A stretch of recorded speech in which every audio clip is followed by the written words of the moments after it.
आप सभी लोगों को गणतंत्र दिवस की हार्दिक शुभकामनाएं। यहाँ तीन आप लोगों को डेटें याद रखना है। एक तो आप देखते हैं कि 15 अगस्त 1947 को आपको आज़ादी मिली थी। तो 15 अगस्त को आप लोग स्वतंत्रता दिवस यानी कि आज़ादी दिवस मनाते हैं। 26 नवंबर 1949 को आपका कुछ प्रावधानों के साथ संविधान आ चुका था। तो आप देखते हैं कि 26 नवंबर को आप लोग संविधान दिवस मनाते हैं।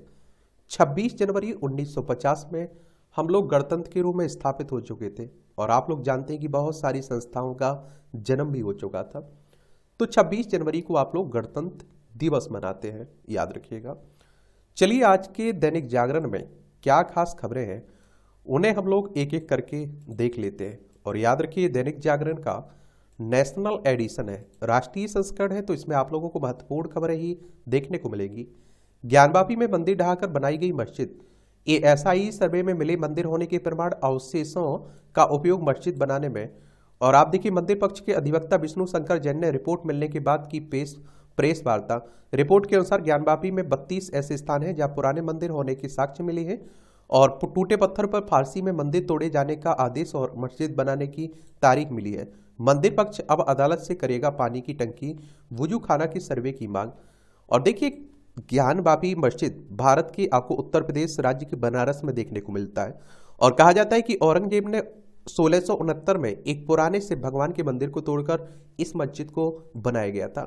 तो उसी की बातें हो रही हैं। 839 पेज की रिपोर्ट है। 34 शिलाखंड शिलालेख हिंदू मंदिरों के मिले और 32 स्थान जहां पुराने मंदिर होने की साक्ष्य मिले हैं। और मस्जिद के नीचे दबाई गई मूर्तियां, दैखानों में हिंदू देवी देवताओं की मूर्तियां मिली और पक्षकारों को सौंपी गई रिपोर्ट की प्रतियां। अब आप देखिए क्या होता है। एएसआई की बात करें अगर हम लोग तो भारतीय पुरातत्व सर्वेक्षण की बात हो रही है। इसकी स्थापना 1861 में हुई थी। अलेक्जेंडर कनिंघम इसका संस्थापक था। नई दिल्ली में इसका हेडक्वार्टर आप लोगों को देखने को मिलेगा। और उत्तर प्रदेश देख लीजिए, ये हमारा प्यारा भारत है, ये आप देखेंगे उत्तर प्रदेश है। और इसमें आप देखेंगे कि लखनऊ इसकी राजधानी, अंतर्राष्ट्रीय सीमा नेपाल से लगती है। राज्यों में बिहार, झारखंड, छत्तीसगढ़, मध्य प्रदेश, राजस्थान, हरियाणा, हिमाचल प्रदेश, उत्तराखंड और दिल्ली से लगती है। विधानसभा में 403 सीटें हैं। विधान परिषद है जिसमें 100 सीटें हैं। राज्यसभा में 31 सीटें हैं। लोकसभा में 80 सीटें हैं। 2,40,928 वर्ग किलोमीटर में फैला हुआ है। और योगी आदित्यनाथ यहाँ की चीफ मिनिस्टर है, मुख्यमंत्री है। आनंदीबेन पटेल यहाँ की राज्यपाल है। और देखिए इस तरह का हिंदू मुस्लिमों का विवाद, कहते हैं कि 3,000 से ज्यादा स्थान है जहां बना हुआ है। और इसीलिए आप देखते हैं कि प्लेसेस ऑफ वर्शिप एक्ट 1991 आया था, धार्मिक स्थल कानून जिसे आप कहते हैं। और इसमें कहा गया था कि 15 अगस्त 1947 की तारीख तय की गई थी। इससे पहले जो कुछ भी हुआ है, चाहे वो मंदिर तोड़े गए, मस्जिदें तोड़ी गई हो, वो सब आपको भूलना पड़ेगा। 15 अगस्त को जहां मंदिर है वहां हमेशा मंदिर रहेगा, जहां मस्जिद है वहां हमेशा मस्जिद रहेगा। किसी भी धार्मिक स्थल में कोई परिवर्तन नहीं किया जाएगा। लेकिन आप सभी जानते हैं कि इस कानून को ही चुनौती दी जा रही है, गई है। प्राण प्रतिष्ठा हो गई, अब राष्ट्र की बारी है, ये मोदी साहब कह रहे हैं। अयोध्या में ऐतिहासिक समारोह के बाद बुलंदशहर में पीएम की पहली जनसभा, नए तेवर में नए नए नजर आए मोदी साहब। कहा जनता फूंकती है हमारे चुनाव की बिगुल, 20,000 करोड़ की विकास योजनाओं का शिलान्यास और लोकार्पण किया है। अब 2024 में लोकसभा के चुनाव है ना, 543 सीटें हैं टोटल, ये भी आप जानते हैं। और आपको मालूम होगा कि डायरेक्ट जनता के द्वारा लोकसभा सदस्यों का चुनाव होता है। अगर आपकी उम्र 18 साल हो चुकी है तो वोटर सूची में आपका नाम जुड़ चुका होगा, आप लोग वोट डालने भी जाते होंगे। और अगर आपकी उम्र 25 साल हो चुकी है तो आप चुनाव भी लड़ सकते हैं लोकसभा का। ये चुनाव कौन करवाता है? इलेक्शन कमीशन ऑफ इंडिया, भारतीय निर्वाचन आयोग, एक संवैधानिक संस्था है। संविधान के अनुच्छेद 324 के तहत इसकी स्थापना की बात की गई है। 25 जनवरी 1950 में स्थापना हुई थी। नई दिल्ली में आप लोगों को इसका सचिवालय देखने को मिलेगा। सुकुमार सेन पहले मुख्य चुनाव आयुक्त थे। 25 जनवरी को आप लोग मतदाता दिवस मनाते हैं। 2011 से मनाया जा रहा है, ठीक है। बिहार में राजनीति गर्म, अगले 3 निर्णायक दिन हो गए। ऐसा कहा जा रहा है कि हो सकता है कि बिहार के मुख्यमंत्री नीतीश कुमार फिर से अलग हो सकते हैं कांग्रेस और एनडी किसे आरजेडी से, लालू प्रसाद यादव की पार्टी से। देखिए बिहार ही है, पटना इसकी राजधानी, अंतर्राष्ट्रीय सीमा नेपाल से लगती है। राज्यों में आप देखिए पश्चिम बंगाल हो गया, झारखंड हो गया और उत्तर प्रदेश से लगती है। विधानसभा में 243 सीटें हैं। विधान परिषद भी है जिसमें 75 सीटें हैं। राज्यसभा में 16 सीटें हैं। लोकसभा में 40 सीटें हैं। 98,940 वर्ग किलोमीटर में देखने को मिलेंगी। और मैंने आप लोगों से बोला ना, अभी आप लोग इंतजार करिए, बहुत 24 के चुनाव, लोकसभा चुनाव के पहले बहुत सारे नेता यहाँ से वहाँ, वहाँ से यहाँ जाना लगा रहेगा। वेंकैया नायडू को पद्म विभूषण, मिथुन को पद्म भूषण। ये आप देखिए विभिन्न क्षेत्रों में विशिष्ट योगदान करने वाले 132 लोगों को पद्म पुरस्कारों से सम्मानित किया गया है। और इनमें पूर्व उपराष्ट्रपति वेंकैया नायडू, तेलुगु अभिनेता चिरंजीवी, अभिनेत्री बैजंती माला, सामाजिक कार्यकर्ता बिंदुश्री पाठक समेत 5 लोगों को पद्म विभूषण, अभिनेता मिथुन चक्रवर्ती, भाजपा नेता राम नाईक, तमिलनाडु के नेता और अभिनेता विजयकांत समेत 17 लोगों को पद्म भूषण और 110 लोगों को पद्मश्री पुरस्कार दिया गया है।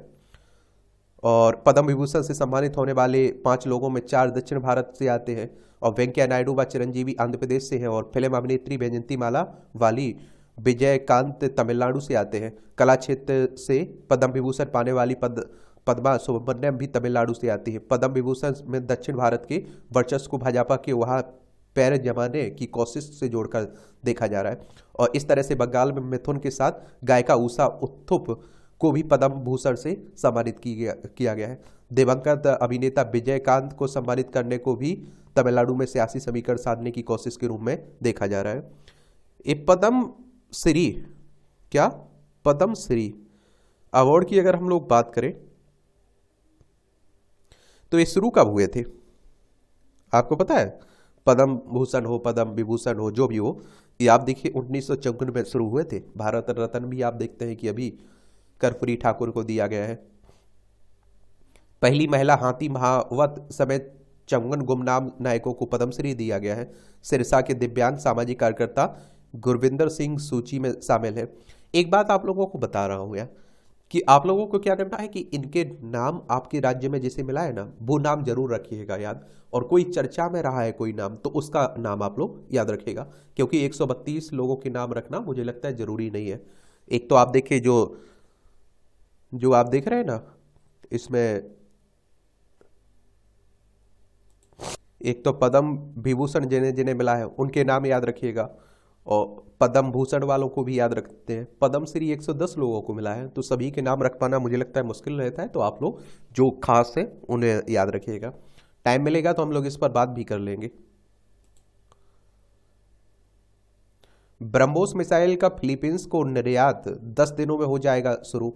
ये आप देखिए डीआरडीओ प्रमुख बोले ब्रह्मोस ग्राउंड सिस्टम के बाद मार्च तक मिसाइलें भी भेज देने की तैयारी पूरी। डीआरडीओ ने भारतीय बलों के लिए बनाए 4.94 लाख करोड़ रुपए के रक्षा उत्पाद। डीआरडीओ के बारे में जान लीजिए। निर्यात का मतलब होता है कि हम लोग कुछ बेच रहे हैं, ये अच्छी बात रहती है। Defence research and development organisation की बात हो रही है। इसकी स्थापना आप देखेंगे 1958 में हुई थी, ठीक है। और 290 किलोमीटर है ब्रह्मोस मिसाइल की मारक क्षमता, ये भी याद रखिएगा। ये आप देखिए 31 मार्च से पहले दे दिया जाएगा 307 हौवित्जर तोपों का ऑर्डर। पूर्वी लद्दाख में वास्तविक नियंत्रण रेखा एलएसी पर चीन के साथ तनाव के बीच सेना जल्द ही चीन और पाकिस्तान सीमा पर एडवांस टोर्ड आर्टिलरी गन सिस्टम तोपों को तैनात करेगी। अच्छी बात है। ये आप देखिए डीआरडीओ के अध्यक्ष ने कहा कि 307 एडवांस टोर्ड आर्टिलरी गन सिस्टम का पहला ऑर्डर चालू वित्त वर्ष के अंत से पहले दे दिया जाएगा। डीआरडीओ के अध्यक्ष ने कहा कि एटीएजीएस ने सभी परीक्षण पूरे कर लिए। अनुमान है कि 307 तोपों के लिए ऑर्डर इस वित्तीय वर्ष में 31 मार्च से पहले दिया जाएगा। स्वदेशी 155 mm आप देखिए 52 क्लीवर हौवित्जर तोप को डीआरडीओ ने 2 प्राइवेट भागीदार टाटा एडवांस सिस्टम्स लिमिटेड और भारत फॉर्ज लिमिटेड के साथ विकसित किया है। और इससे पहले पिछले साल मार्च में रक्षा मंत्रालय को चीन और पाकिस्तान सीमाओं पर तैनाती के लिए 307 एटीएजीएस खरीदने के लिए भारतीय सेना से प्रस्ताव मिला था। चलिए राष्ट्रीय राजधानी से जुड़ी हुई खबरें हैं, ये भी देख लिया करिएगा। दिल्ली पुलिस के 29 अधिकारी कर्मी होंगे सम्मानित। गणतंत्र दिवस पर 9 अफसरों को वीरता पदक, 3 को मिलेगा राष्ट्रपति पदक, 17 अधिकारियों व कर्मियों को सराहनीय सेवा के लिए पदक दिए जाएंगे। अच्छी बात है। 3 अफसरों को राष्ट्रीय पदक दिया जाएगा। इसमें आप देखते हैं एसपी ललित मोहन नेगी वाहिदय भूषण को स्पेशल सेल में तैनात है जाबाज अधिकारी। एएसआई ईश्वर सिंह को जून 2018 में आप देखते हैं कि 18 मोस्ट टीम की मदद की, जिसमें फतेहपुर बेरी में मुठभेड़ में 4 अपराधियों को मार गिराया गया था।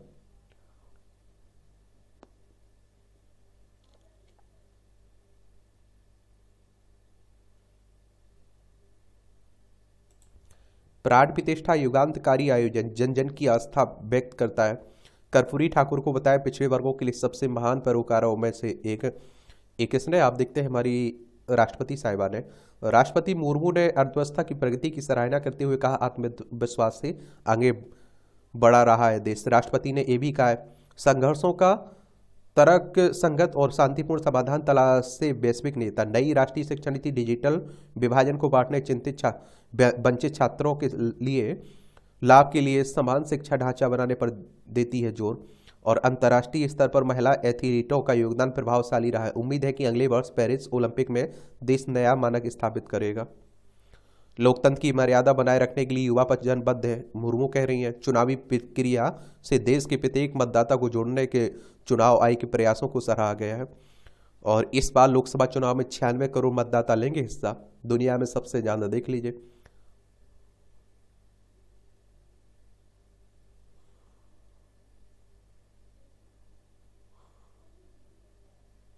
मोदी और फ्रांसीसी राष्ट्रपति मैक्रो ने जयपुर में किया रोड शो। मोदी ने राम मंदिर का मॉडल खरीदकर मैक्रो को भेंट किया और भगवा झंडों से सजे जयपुर में लोगों ने लगाए जय श्री राम के नारे। मोदी व मैक्रो को रात्रि भोज में राजस्थान भोजन परोसा गया। रणनीतिक संबंधों को और प्रगाढ़ करेंगे भारत फ्रांस। सुरक्षा और अंतरिक्ष क्षेत्र में सहयोग को लेकर खासतौर पर हुई है चर्चा, ऐसा भी कहा जा रहा है। 1132 पुलिस कर्मी वीरता व सेवा पदक से सम्मानित।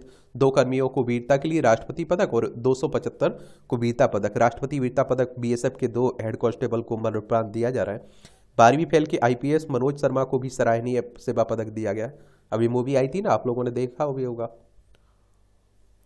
चलिए आज हम लोग ये जो पुरस्कार है इस पर हम लोग विस्तार से बात कर लेंगे, ठीक है। भारत ने सैन्यकर्मियों को मालदीव से हटने के लिए नहीं कहा है, नौसेना प्रमुख कह रहे हैं। और देखिए मालदीव कह रहा है ना कि हमारे यहाँ से अपने सैनिक हटाइए, तो उसी को लेकर बातें हो रही। कर्तव्य पथ पर आज देखेगी सैन्य ताकत, महिला शक्ति का होगा भव्य प्रदर्शन। गणतंत्र दिवस परेड सुबह 10:30 पर शुरू होगी। परेड में मिसाइल, ड्रोन, जैमर, वाहन पर लगे मोर्टर होंगे शामिल। इसमें आप लोग भी देखिएगा। ये राजनीति की खबरें हैं। आज प्रधानमंत्री साहब जो भाषण देंगे उसे भी सुनिएगा आप लोग।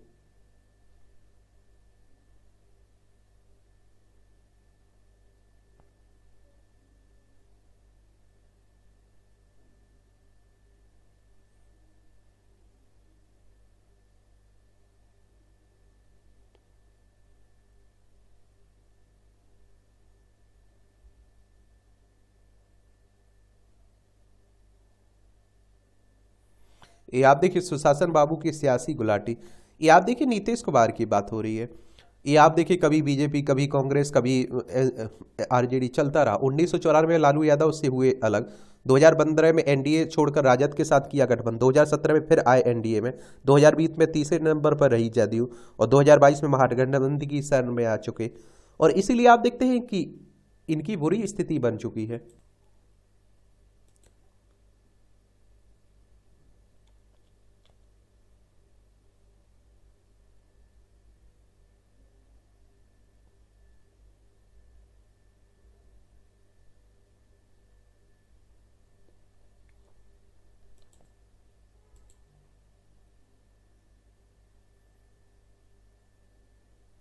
एएनएमसी ने नेक्स्ट पर 7 फरवरी तक मांगे सुझाव। ये राष्ट्रीय चिकित्सा आयोग ने नेशनल एग्जिट टेस्ट को लागू करने को लेकर सभी हितधारकों से सुझाव मांगे हैं। और सार्वजनिक सूचना आयोग ने गुरुवार को कहा है कि नेक्स्ट ने के क्रियान्वयन तैयारी को लेकर हितधारकों से प्रतिक्रिया आमंत्रित की गई है।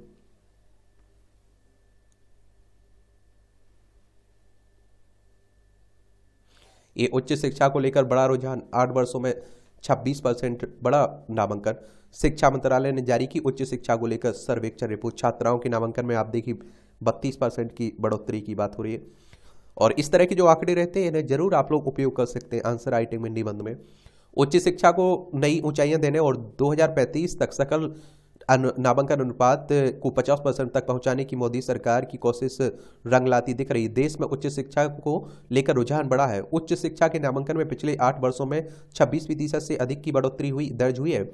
छात्राओं के नामांकन में यह बढ़ोतरी करीब 32% है। गुरुवार को शिक्षा मंत्रालय की ओर से उच्च शिक्षा को लेकर जारी अखिल भारतीय सर्वेक्षण 2021-22 की रिपोर्ट में यह जानकारी मिली है। और इसके साथ ही देश में उच्च शिक्षा का सकल नामांकन अनुपात बढ़कर 28.4% हो गया है, जो 2014-15 में 23.7% था। सर्वेक्षण में बताया गया कि देश में 2014-15 के दौरान उच्च शिक्षा के लिए 3.42 करोड़ छात्रों ने नामांकन कराया था, जबकि वर्ष 2021-22 में यह संख्या बढ़कर 4.33 करोड़ हो गई। और इससे पहले 2020-21 में उच्च शिक्षा के लिए नामांकन कराने वाले छात्रों की संख्या 4.14 करोड़ थी। उच्च शिक्षा को लेकर आप देखिए छात्राओं में सबसे अधिक रुचि देखी गई। 2014-15 में देश में उच्च शिक्षा में नामांकन कराने वाले छात्राओं की संख्या जहां 1.57 करोड़ थी, वहीं वह 2021-22 में 2.07 करोड़ हो गई। SC/ST छात्र छात्राओं के नामांकन में भी काफी बढ़ोतरी दर्ज हुई है। अकेले अनुसूचित जनजाति SC/ST की छात्राओं की संख्या में 80% की बढ़ोतरी हुई है। 2014-15 में देश में उच्च शिक्षा हासिल करने वाली ST छात्राओं की संख्या 7.47 लाख थी, जो 2021-22 में 13.46 लाख हो गई है। उच्च शिक्षा को लेकर यह बदलाव PhD के नामांकन में भी साफ दिख रहा है। 2014-15 में मुकाबले 2021-22 में PhD में 81% से अधिक नामांकन हुआ है और 2014-15 में PhD में दाखिला लेने वाले की संख्या 1.17 लाख थी। वहीं 2021 में ये आप देखिए 21-22 में 2.13 लाख हो गई है। इनमें छात्राओं की संख्या दुगनी हुई है।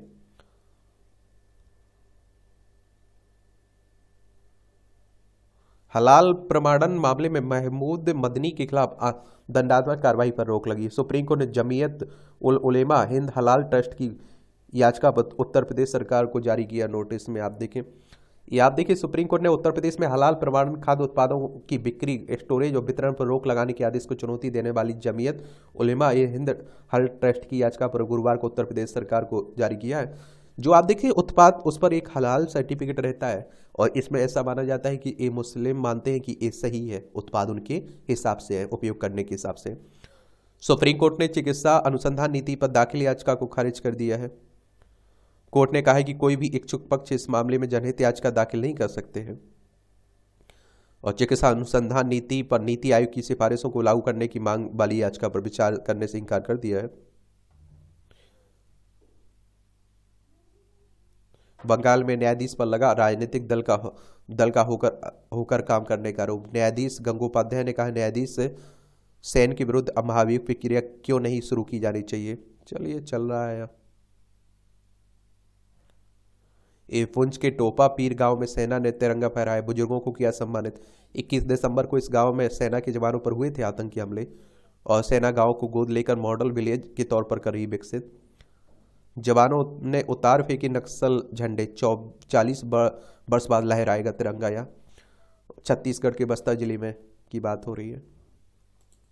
पुलिस की पाठशाला से खुलेगी करियर की राह। हरियाणा के सोनीपत में IPS अधिकारी निःशुल्क करा रहे प्रतियोगी परीक्षाओं की तैयारी। अच्छी बात है और मुझे लगता है ये होना चाहिए इस तरह की।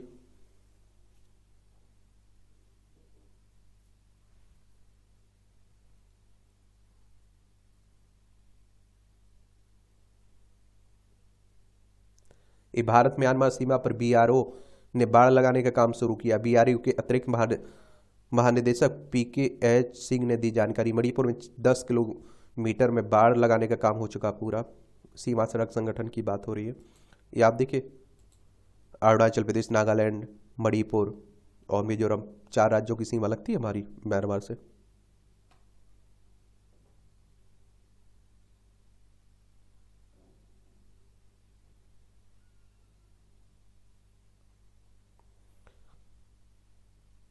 जोशीमठ के आपदा प्रभावितों का पुनर्वास बना चुनौती। उत्तराखंड सरकार ने जोशीमठ से 90 किलोमीटर दूर गोचर के बामोत में 26 हेक्टेयर भूमि चयनित की है। पुनर्वास को प्रभावितों को तर्क बामोत जाने से खत्म हो जाएगा जड़ों से जुड़ाव। रोजगार को लेकर भी आशंकित है। जो आप देख रहे हैं भूधसाव की घटनाएं देखी जा रही थी ना जोशीमठ में, तो उसी को लेकर बातें हो रही। बेंगलोर में होटलों और रेस्टोरेंट के शौचालय होंगे सार्वजनिक। सरकारी रेस्टोरेंट, होटलों में आम जनता को शौचालय के इस्तेमाल की अनुमति देने का प्रस्ताव है। अच्छी बात है, बुरा क्या है इसमें। अब आप देखिए, इस संपादकीय पाठ है आपका, ये आपको प्रीलिम्स में, मुख्य परीक्षा में, इंटरव्यू में हर जगह मदद पहुंचाता है, एक सामान्य जानकारी मिलती है। चुनौतियों से पार पाता भारतीय गणतंत्र। तो आप देखेंगे कि गणतंत्र की अवधारणा और स्वाधीनता के विचार भारत में हजारों वर्ष पहले व्यवहार में थे, लेकिन ऐतिहासिक उठापटक के बीच बेधूमिल पड़ते गए थे। यदि निकट इतिहास पर दृष्टि डालें तो अंग्रेजी राज ने उपनिवेश स्थापित कर लगभग 2 सदियों तक भारतीय समाज को साम्राज्यवाद के शिकंजे में रखा। अपने शासन के दौरान अंग्रेजों ने हमें भारी क्षति पहुंचाई। भारत के स्वभाव के विरुद्ध अंग्रेजों द्वारा भारतीय अस्मिता का एक नया पाठ तैयार किया गया और इसी क्रम में शिक्षा, वेशभूषा, आचार विचार और जीवन मूल्यों की असंगत व्याख्याओं को भी भारत पर थोपा गया। उन्होंने ज्ञान के विभिन्न क्षेत्रों में भारतीय उपलब्धियों को निरस्त करते हुए देश के मानस को बोना और अप्रासंगिक घोषित कर दिया। महात्मा गांधी के शब्दों में कहें तो अंग्रेजों ने भारतीय शिक्षा के खूबसूरत वृक्ष को उखाड़ फेंका था। अंग्रेजों की बेड़ियों से सोच विचार और ज्ञान गवेषणा की दृष्टि से अभिशप्त कर दिया गया और कि द्वयम और अनुकरण करने वाला बने रहो, और इसका खामियाजा आज भी भुगता जा रहा है। अंग्रेजों के विरुद्ध लड़े गए स्वतंत्रता संग्राम के नायकों ने देश चलाने के लिए गणतांत्रिक पद्धति अपनाई। गणतंत्र का वर्ण स्वाधीनता और लोक संग्रह की भारतीय मानसिकता की दृष्टि के अनुकूल था और स्वतंत्रता के समय हमारी आर्थिक स्थिति खस्ताहाल थी। शिक्षा, उद्योग, सामरिक तैयारी और अन्य आधारभूत संसाधनों की दृष्टि से देश पिछड़ा हुआ था। अखंड भारत के विभाजन के चलते समाज के बहुत बड़े तबके को तमाम उत्पीड़न झेलने पड़े और कश्मीर जैसी कुछ समस्याओं का निदान न होने के कारण सतत आतंकवाद का सामना करना पड़ा। आंतरिक दबाव और वैश्विक राजनय के उतार चढ़ाव के बीच भारतीय गणतंत्र ने मर्यादा में रहते हुए 7 दशकों की यात्रा पूरी की। चुनौतियों को स्वीकार करते हुए एक गणतंत्र के रूप में आकार लेने के बावजूद भारत उपनिवेशिता की जकड़ से पूरी तरह मुक्त नहीं हो सका। अंग्रेजी शासन के दौरान शिक्षा, कानून व्यवस्था, भाषा प्रयोग, नागरिक जीवन से जुड़ी व्यवस्थाओं और विश्व दृष्टि के मामलों में हम पश्चिम के ही मुखापेक्षी हो गए और सारी व्यवस्थाएं उधारी की दृष्टि से लागू की जाती थी रही। इसका परिणाम तमाम विसंगतियों और अस्त व्यस्तताओं में देखने लगा।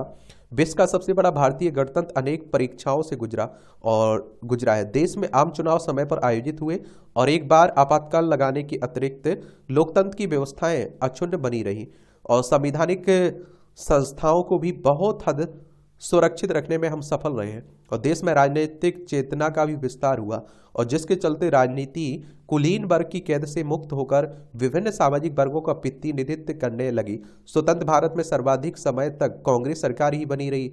इस बीच जिस तरह लाल फीताशाही, बड़ी घोटालों की झड़ी लगी और वंशवाद से बाहर ना निकलने की विचित्र मजबूरी दिखी और उससे देश की सबसे पुरानी पार्टी की साख बुरी तरह से घटी। राजनीति की नई संस्कृति में राजनेता जमीन से दूर होते गए और निहित स्वार्थ को सुरक्षित रखने के उद्यम मुख्य हो गए और इस परिप्रेक्ष्य में वर्तमान भाजपा सरकार ने दृढ़ इच्छा शक्ति के साथ राष्ट्रीय हितों के लिए संलग्नता की दिशा में प्रयास किए और जिसे अपार जन समर्थन भी मिला और गरीबों और वंचितों की जरूरतों पर ध्यान देते हुए उनके जीवन स्तर को ऊपर उठाने के कदम उठाए गए। और आप देखते हैं कि उद्योगों और उद्यमिता को बढ़ावा देने के लिए प्रभावी पहल की गई और बुनियादी ढांचे को मजबूत करने की बहुआयामी प्रयास जारी है।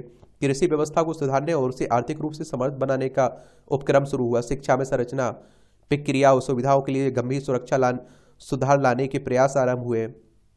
काशी, उज्जैन के प्राचीन धर्म क्षेत्रों में लोक आस्था का आदर करते हुए जीर्णोद्धार और नवनिर्माण के महत्वपूर्ण कदम उठाए गए जो जन जन में भरोसा और आत्मविश्वास बढ़ाने वाले हैं। नए संसद भवन का रिकॉर्ड अवधि में निर्माण हुआ। सांस्कृतिक दृष्टि से स्टैच्यू ऑफ यूनिटी और ओंकारेश्वर में शंकराचार्य की प्रतिमा से लेकर कश्मीर से लेकर के लिए नए संवैधानिक प्रावधान करते हुए ऐतिहासिक पहल की गई। भ्रष्टाचार पर लगाम कसी गई। सेना को आधुनिक उपकरणों और जरूरी तैयारी से लैस करने का काम तेजी से आगे बढ़ा है और विज्ञान और तकनीक की दृष्टि से चंद्रयान की सफलता और सूर्य के अध्ययन के लिए आदित्य मिशन बड़ी सफलताएं हैं और देश की सामर्थ्य को वैश्विक स्तर पर स्थापित करने वाली कई पहल भी हुई है। G20 का भव्य आयोजन और वैश्विक चर्चाओं में प्रमुखता से भागीदारी ने भारत की प्रतिष्ठा बढ़ाई है। सांस्कृतिक दृष्टि से सबसे बड़ा काम राम मंदिर के निर्माण का हुआ है और देश भूगोल मात्र नहीं होता है, उसकी लोक शक्ति से ही देश की वास्तविक वास्तविक सत्ता प्रमाणित होती है। विकास में समाज की शक्ति का विनियोग बहुत हद तक नेतृत्व पर निर्भर करता है। व्यापक आप देखिए समाज समानता, समता और सौहार्द के साथ आगे बढ़ने में का अवसर ढूंढ रहा है। और इससे भी महत्वपूर्ण यह है कि औपनिवेशिक मनोवृत्ति और उससे उपजी व्यवस्थाओं, संस्थाओं, संरचनाओं से मुक्त है। और स्वराज को संपूर्णता में प्राप्त करने के लिए औपनिवेशीकरण से मुक्ति जरूरी है। भारत सभ्यता मूलक आत्मबोध रखता है और जिसमें देशभक्ति का भाव नैसर्गिक है और गणतंत्र की परिपक्वता कोई एक बिंदु ना होकर एक निरंतर साधना है जो दायित्वपूर्ण सतत जन भागीदारी और विवेकशील राजनीतिक संस्कृति पर निर्भर करती है। और हम इस पथ पर चल रहे हैं, लेकिन और सावधानी के साथ चलने की जरूरत है, क्योंकि इस विशाल देश की अपनी अपेक्षाएं भी बढ़ रही हैं और वैश्विक परिवेश भी प्रतिस्पर्धी होता जा रहा है। अमृतकाल के दौरान भारत आत्मनिर्भरता की ओर अग्रसर एक नई पहचान के साथ आत्मविश्वास से खड़ा है। उन्नति की इस लय को बनाए रखने के लिए उत्तरदायी कार्य संस्कृति का विकास आवश्यक है। लेखक पूर्व कुलपति एवं शिक्षाविद है गिरीश्वर मिश्र, इनके द्वारा आर्टिकल लिखा गया है। अच्छी बात है। प्रधानमंत्री की तपस्या का प्रतिफल। भारतवर्ष अतीत के हर दंश से मुक्त पाता हुआ प्रधानमंत्री मोदी के नेतृत्व में नए इतिहास का सृजन कर रहा है।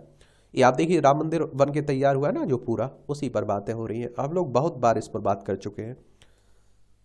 तो मुझे लगता है एक बात आपको राम मंदिर के ऐतिहासिक पूरा बैकग्राउंड कि कब क्या हुआ, कब कब विवाद रहा, पूरा याद रखिएगा। और सामान्य ज्ञान के नाम से जो प्लेलिस्ट सूची बनी हुई उसमें डली हुई एक क्लास पूरी। संबंध सुधारने का अवसर। नए कपड़े सिलते समय दर्जी प्रायः यही सुझाव देता है कि पिछले नाप से बने कपड़े वर्तमान ढील ढोल के लिए उपयुक्त नहीं होंगे, इसलिए वह नया नाप लेकर कपड़े सिलता है। एक दर्जी अब अतीत और वर्तमान में आए परिवर्तन को लेकर इतना सतर्क रहता है, तो भला हम ऐसा क्यों नहीं कर पाते? हमें बीते कल को भुलाकर वर्तमान पर भरोसा करते हुए यही समीकरण अपने जीवन में क्यों नहीं अपनाते? अतीत में किसी का दुर्व्यवहार देखा तो दोबारा वह व्यक्ति हमें वर्तमान में मिले तब पुराने प्रसंगों को लेकर उसके साथ वही पहले जैसा व्यवहार क्यों करें? ऐसा पूर्वाग्रह बांधने से उसका अच्छा व्यवहार भी हमें बुरा ही लगेगा। ना जाने क्यों हम व्यक्ति का मूल्यांकन अतीत में बने सोच के आधार पर करते हैं।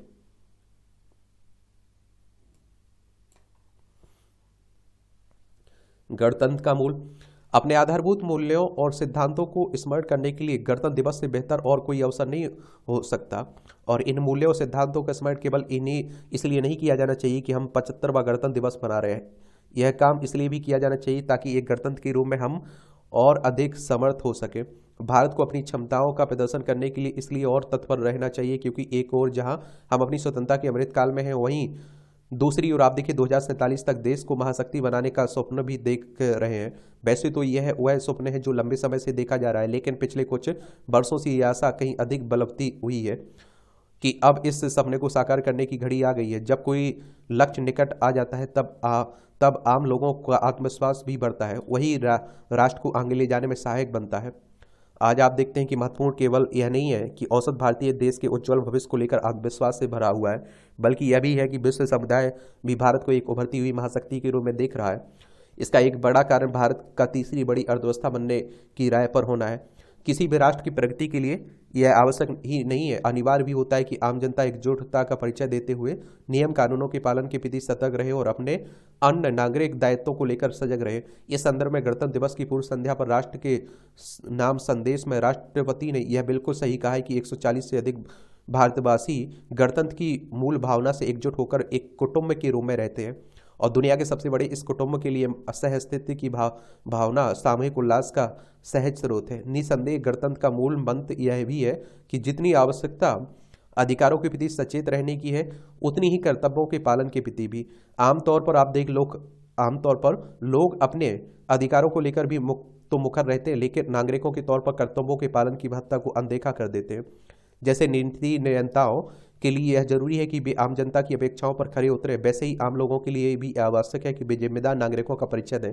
एक बड़ी आवश्यकता इसकी भी है कि हमारी संवैधानिक एवं लोकतांत्रिक संस्थाओं और अधिक सक्षम बने और ऐसी संस्थाओं की किसी देश को सबल बनाने में सहायक बनती है। गणतंत्र दिवस केवल उपलब्धियों को रेखांकित करने का ही मौका नहीं है, यह उन चुनौतियों से पार पाने के लिए संकल्प लेने का भी अवसर है जो देश के समक्ष उपस्थित है। उचित निर्णय, ये आप देखिए पंजाब सरकार ने प्रदेश में स्वास्थ्य सेवाओं में वृद्धि और सुधार के लिए जो निर्णय लिया है वह सराहनीय है। राज्य के सभी सरकारी डॉक्टर 26 जनवरी के पश्चात मरीज को ऐसी दवा नहीं लिखेंगे जो अस्पताल से बाहर खरीदनी पड़ी। अभी ऐसा देखा जाता है कि डॉक्टर ऐसी दवाएं भी मरीजों को लिख देते हैं जो अस्पताल के बाहर निजी मेडिकल स्टोर पर महंगे दाम पर मिलती है। कई बार दवा के लिए मरीज को एक दुकान से दूसरी दुकान पर भी भटकना पड़ता है। इसके लिए आवश्यकता इस बात की है कि सरकार सरकारी अस्पतालों में दवाइयों के स्टॉक पर भी नजर रखे और किसी कीमत पर इसकी कमी ना होने दे। सभी सरकारी अस्पतालों में एक्सरे और अल्ट्रासाउंड की सुविधा देने के फैसले का भी स्वागत किया जाना चाहिए। मरीज आप देखते हैं कि सरकारी अस्पतालों में इस उम्मीद के साथ जाता है कि उसके हर मर्ज की दवा और जांच की सुविधा सस्ती कीमत पर मिल जाएगी, लेकिन जब बात आती है एक्सरे और अल्ट्रासाउंड करवाने की आती है तब अक्सर मरीजों को निजी लैब में भेज दिया जाता है और इससे मरीज को मानसिक और आर्थिक रूप से स्तर पर परेशानी उठानी पड़ती है। अब सरकारी अस्पताल में ही इसकी सुविधा मिलने से लोगों को निसंदेह काफ़ी सुविधा होगी और इसके लिए आप देखिए सरकारी अस्पताल में एक्सरे और अल्ट्रासाउंड मशीनों का न सिर्फ होना आवश्यक है अपितु उनकी देखरेख के लिए भी उचित प्रबंधन किए जाने चाहिए, तभी सरकार के फैसले का लाभ धरातल पर लोगों को मिलने की उम्मीद की जा सकती है। संविधान और सनातन धर्म, याद देखिए हमारा संविधान 26 नवंबर 1949 को संविधान सभा द्वारा ग्रहण किया गया और अंग्रेजी यानी कि 1950 की 26 तारीख जनवरी से प्रवृत्त हो गया और इसमें शुरू से ही पंथ निरपेक्षता का सिद्धांत संरक्षित है, जिसे 1976 में 42वें संविधान संशोधन द्वारा इंदिरा गांधी ने धर्म निरपेक्षता में परिवर्तित कर दिया। हालांकि इस प्रावधान का अक्षरशः पालन कभी नहीं हुआ, बहुत कुछ कागजी होकर ही रह गया। संविधान की मूल भित्ति पर चित्रकार नंदलाल बोस ने चित्र बनाए थे जिनकी भेंट पंडित जवाहरलाल नेहरू से शांति निकेतन में हुई थी, तभी उन्हें यह काम सौंप दिया गया था। उन्हें इस काम के लिए आप देखिए 21,000 रुपये पारिश्रमिक भी दिया गया था। संविधान के मूल अधिकार वाले भाग के मुख्य पृष्ठ पर राम सीता लक्ष्मण हनुमान जी के चित्र हैं। लंका विजय के उपरांत वह धनुष बाण लिए सीता जी को ले जाते उकेरे गए हैं। नीति निर्देशक सिद्धांत वाले भाग में गीता का उपदेश देते हुए भगवान कृष्ण का चित्र अंकित है। 5वें भाग में हिंदुओं के 9वें अवतार गौतम बुद्ध अपने शिष्यों के साथ बैठे दिखाए गए हैं। 12वें भाग में नटराज का चित्र है जो शिव जी माने हैं। इसके 13वें भाग में शेषनाग भागीरथी की तपस्या और गंगा अवतरण एवं अन्य देवी देवताओं के चित्र विद्यमान है। इन चित्रों को संविधान के प्रति में अंकन के बारे में गर्मागर्म बहस भी हुई है। तब यह बात उठाई गई कि इन धार्मिक चित्रों को दर्शाने पर संविधान पंथ निरपेक्ष कैसे रहेगा और तब बहुमत ने इस पर आपत्ति को यह कहकर निरस्त कर दिया कि ये ऊपर के चित्र है, संविधान के अंदर के प्रावधान नहीं है। जो भी हो, और इससे संविधान निर्माताओं को सनातन यानी हिंदू धर्म की ओर शुरुआत से ही झुकाव होना तो स्पष्ट ही होता है। और यही नहीं, आज़ादी प्राप्ति के होने की रात्रि को डॉक्टर राजेंद्र प्रसाद ने के आवास पर हवन हो रहा था। मालूम हो कि राजेंद्र बाबू नेहरू मंत्रिमंडल में काबीना मंत्री रहे और फिर संविधान सभा के अध्यक्ष बने और संविधान अंगीकार हो जाने के बाद भारत के पहले राष्ट्रपति हुए। और वह जब प्रयाग में संगम स्नान करने गए तब राष्ट्रपति रहते वहां के पुरोहितों के पैर भी छुए थे।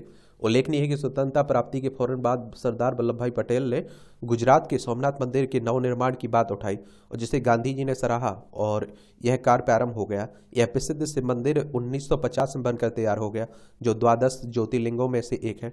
पटेल साहब इस निर्माण कार्य से अंत तक जुड़े रहे और अतः हम यह पाते हैं कि संविधानिक व्यवस्थाओं के किसी भी रूप में रहते हुए राष्ट्रीय सोच और झुकाव सनातनी ही रहा और सरकारी प्रारंभों में नारियल ही फोड़े गए। लेखक प्रशासनिक अधिकारी रहे, इनके द्वारा यह आर्टिकल लिखा गया। ये टिप्पणियां रहती हैं, ये आप लोग देख सकते हैं। सौर क्षमताओं के उपयोग की पहल, ये सूर्योदय योजना आई ना, उसी की बात हो रही है। देश के करोड़ों घर तक निर्बाध और सस्ती बिजली पहुंचाने के लिए प्रधानमंत्री नरेंद्र मोदी ने पीएम सूर्योदय योजना की घोषणा की। इसके मुताबिक आने वाले कुछ वर्षों में देश के 1 करोड़ घरों की छतों पर सोलर पैनल लगाए जाएंगे। उम्मीद है कि अक्षय ऊर्जा के इस विकल्प से देश बिजली की बढ़ती मांग पूरी करने में आत्मनिर्भर हो सकेगा। साथ ही आम जनता को सुगमता से बिजली मिलने के साथ उसके बढ़ते बिलों से भी राहत मिल सकती है। चलिए, अच्छी बात है।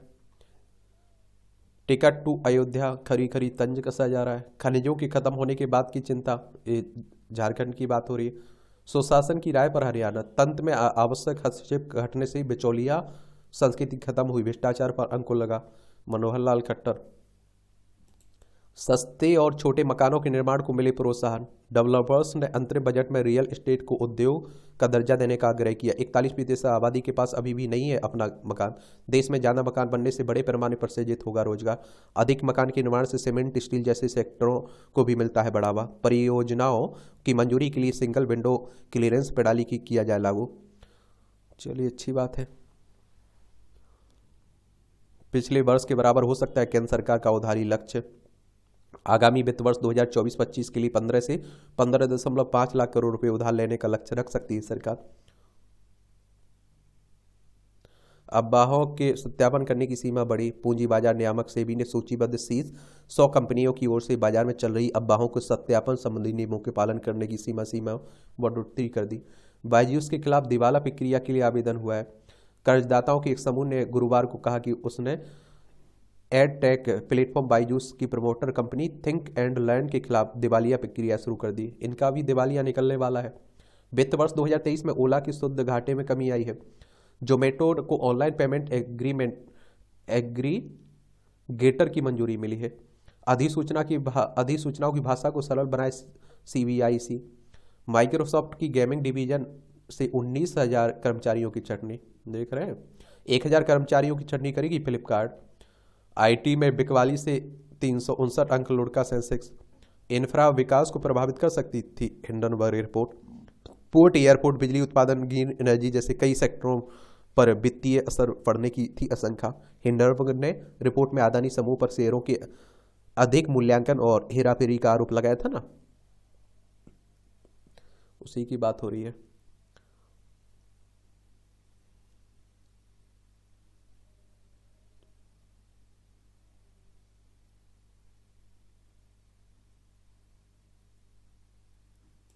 अब आप देखिए, ये अंतर्राष्ट्रीय स्तर की खबरें हैं।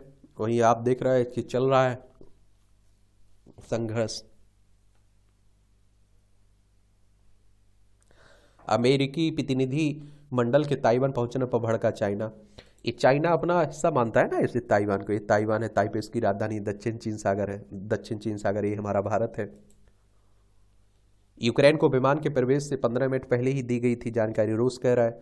थाई पूसम उत्सव का उत्साह। ये मलेशिया की राजधानी कोलालमपुर में के बाहरी इलाके में स्थित बातू गुफा में थाई पूस पूसम उत्सव के दौरान हजारों की संख्या में श्रद्धालु उमड़े। और श्रद्धालु आप देखिए 272 सीढ़ियां चढ़कर इस गुफा में पहुंचते हैं। इस दौरान कुछ श्रद्धालु अपने शरीर को कांटों, कटार, नुकीली वस्तुओं से छेद कर अपने परम भक्ति का परिचय भी देते हैं। इस गुफा के मुख्य द्वार के पास ही भगवान मुरुगन की विशाल प्रतिमा भी स्थापित है।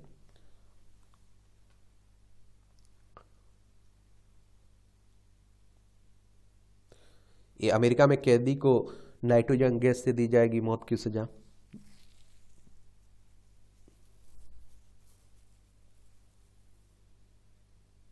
ये फ्लोरिडा ने 16 साल से छोटे बच्चों के इंटरनेट अकाउंट पर प्रतिबंध लगा दिया है। उत्तर कोरिया ने नई क्रूज मिसाइल का परीक्षण किया है। दक्षिण कोरिया, जापान, अमेरिका संग तनाव के बीच सैन्य क्षमताओं को बढ़ाने में जुटे। उत्तर कोरिया IVF के माध्यम से आप देखिए पहली बार गर्भवती हुई सफेद मादा गैंडा। विलुप्त प्राय प्रजातियों को बचाने में मिलेगी इससे मदद।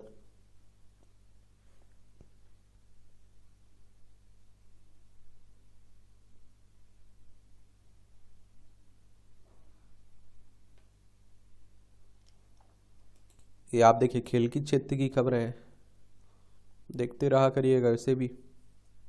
नीरज चोपड़ा की उपलब्धियों से हैरान हुए रोजर फेडरर। एक किसान की बेटी ने 1500 मीटर दौड़ में स्वर्ण पदक जीता। खेल के प्रति जुनून ने बच्चे के रूप में दुर्गा सिंह बिहार के गोपालगंज जिले की अपने सुदूर गांव बेलवा ठुकराई में। ये आप देखिए कि ठुकराई में खेतों के आसपास खुले स्थानों में दौड़ती थी। ये आप लोगों के लिए मोटिवेशनल स्टोरी रहती है। बिलिंग्स रजा ने दुबई को दिलाई दूसरी जीत ILT20 में। मैरी कॉम ने संन्यास की खबरों का किया खंडन। चलिए अब देखते हैं, करती रहती है। पहले ग्रैंड स्लैम से अब केवल एक जीत दूर है बोपन्ना। एबडेन के साथ पुरुष डबल्स के फाइनल पहुंचे। 2 बार US ओपन में रहे उपविजेता। कोको गप को हराकर सवालिंका फाइनल में पहुंची है। देखते हैं क्या होता है।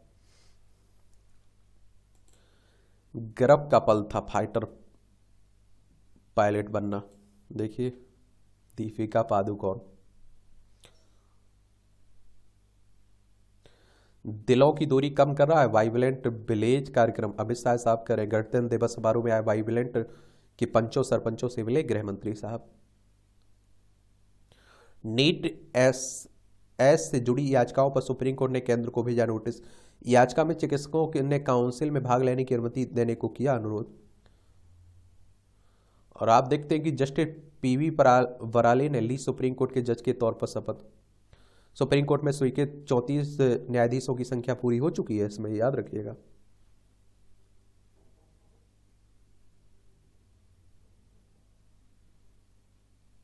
यहां भी आप लोगों को जनरल नॉलेज की जानकारी मिल जाती है, परीक्षा के पॉइंट व्यू से पॉइंट मिल जाते हैं। अफ्रीका में मिला 3106 कैरेट का दुनिया का सबसे बड़ा हीरा। ये आप देखिए दुनिया का सबसे बड़ा हीरा 1905 में आज ही के दिन अफ्रीका में मिला था। यह करीब 3106 कैरेट का था। इसका नाम क्यूलियन स्टोन रखा गया। दुनिया का दूसरा सबसे बड़ा हीरा बोत्सवाना में आप देखिए पाया गया था 1109 कैरेट का। देश के सभी हिस्सों में मिलने वाला मोर बना भारत का राष्ट्रीय पक्षी। 1963 में आज ही के दिन मोर को भारत का राष्ट्रीय पक्षी घोषित किया गया था। चयन के पीछे अद्भुत सुंदरता के अलावा एक बड़ी वजह यह थी कि यह पक्षी देश के सभी हिस्सों में पाया जाता है। पड़ोसी देश म्यांमार का राष्ट्रीय पक्षी भी मोर है। फीसियानिडियाई परिवार के सदस्य मोर का वैज्ञानिक नाम पाओ क्रेस्ट्रेस है। रानी माँ गाइडिनलियो ने देश की स्वतंत्रता के लिए बनाई सही यातनाएं। रानी माँ का जन्म 1915 में आज ही नागाओं की रांग मेई जनजाति में हुआ था। उनके चचेरे भाई जादो नांग अंग्रेजों को भगाने के लिए संघर्ष कर रहे थे। जादो नांग को 1931 में फांसी दी गई। इसके बाद नागाओं ने गाइडिनलियो के नेतृत्व में संघर्ष जारी रखा। उनका प्रभावी उत्तरी मणिपुर, खुनेवा और कोहिमा तक फैला। अंग्रेजों ने राजद्रोह के आरोप में उनको 14 साल के लिए जेल भेजा। 1972 में तामपत और फिर पद्म विभूषण से सम्मानित किया गया। और माँ गाइडिनलियो ने आप देखेंगे कि 17 फरवरी 1993 को शरीर त्यागा था, शरीर छोड़ा। स्वदेशी किट से 60 से 90 मिनट में सर्विकल कैंसर की जांच की बात हो रही। एम्स सहित 3 संस्थाओं में शुरू हुआ ट्रायल। ह्यूमन पैपिलोमा वायरस की जांच के लिए विकसित की गई किट। कोरोना की तरह प्राथमिक स्वास्थ्य केंद्रों में सकेगी इसकी जांच। समय पूर्व जन्मे बच्चे में मानसिक विकार का खतरा अधिक है, अनुसंधान कर रहा है। धरती पर चांद। फ्रांस की टिग्नेस में शोधकर्ताओं के अभ्यास के लिए धरती पर ही चंद्रमा की जैसी परिस्थिति तैयार करने के लिए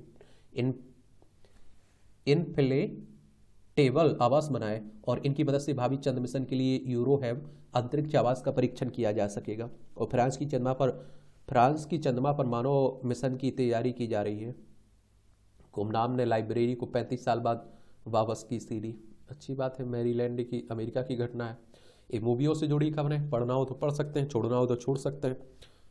और इस तरह से आप देखेंगे कि आज के न्यूज़पेपर की कहानी खत्म होती है। आप लोग पढ़ते रहिए, एंजॉय करते रहिए। आपका कोई सवाल हो मेरे लिए, सुझाव हो तो आप लोग जरूर बताइएगा। ठीक है, ईमानदारी से मेहनत करिए और आगे बढ़िए। धन्यवाद।